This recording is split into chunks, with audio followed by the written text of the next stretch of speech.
اور پھر ایک ڈریم میں یعنی اللہ نے مجھے یہ بھی سمجھایا کہ جو ہم موویز دیکھتے ہیں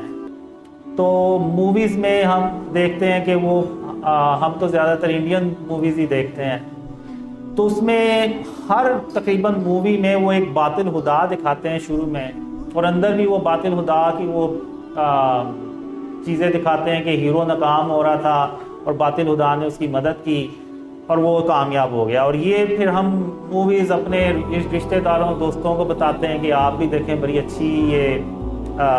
مووی ہے۔ تو یعنی ہم یہ مووی دیکھ کے نا شرک کرتے ہیں،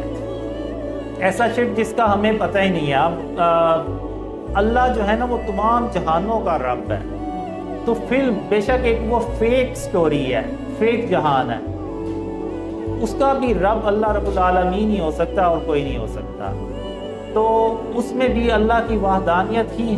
دکھائی جائے تو ہم وہ مووی دیکھیں، ورنہ ہم وہ مووی نہ دیکھیں، کیونکہ وہ بھی پھر وہ شرک کے زمرے میں آئے گی۔ کیونکہ ہم جب شروع میں میں بھی بات کرتا تھا تو وہ کہتے ہیں ہم نے دیکھی ہے، ہم نے یقین تھوڑی کیا کہ وہ ہم اس کے باطل خدا پہ ہم نے یقین تھوڑی کر لیا۔ یقین نہیں کیا تو پھر ہم دوسروں کو کیوں کنوینس کرتے ہیں کہ آپ بھی دیکھیں یہ بھی اچھی مووی ہے۔ تو ہم زبان سے کہہ دیتے ہیں لیکن دل اور دماغ سے نہیں مانتے۔ تو شرک جو ہے نا وہ صرف ہم نے زبان سے یہ اقرار نہیں کرنا کہ اللہ کا کوئی شریک نہیں ہے، بلکہ ہم نے جو اپنے عمل سے بھی یہ بات اللہ کو پروف کرنی ہے کہ ہم عملی طور پہ بھی شرک اور اس کی اقسام سے اپنے آپ کو بچاتے ہیں۔ بالکل ویسے ہی جیسے حضرت ابراہیم علیہ السلام، انہیں بتوں سے کوئی مسئلہ تو نہیں تھا، پڑے رہتے، انہوں نے کون سی ان کی کوئی نعوذ باللہ عبادت کرنی تھی، لیکن پھر بھی حضرت ابراہیم علیہ السلام نے ان بتوں کو توڑا،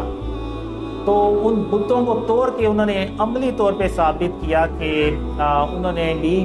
اللہ کو یہ ثابت کیا کہ وہ عملی طور پہ بھی شرک اور اس کی اقسام کے خلاف ہے اور اس کو اس سرزمین کو پاک کر رہے ہیں۔ بالکل اسی طرح حضرت محمد صلی اللہ علیہ وسلم خاتم النبیین جب فتح مکہ پہ گئے تو آپ صلی اللہ علیہ وسلم نے جو مکہ میں 360 بت پڑے ہوئے تھے ان کو اپنے ہاتھوں سے توڑا اور سارے صحابہ کرام کے سامنے توڑا،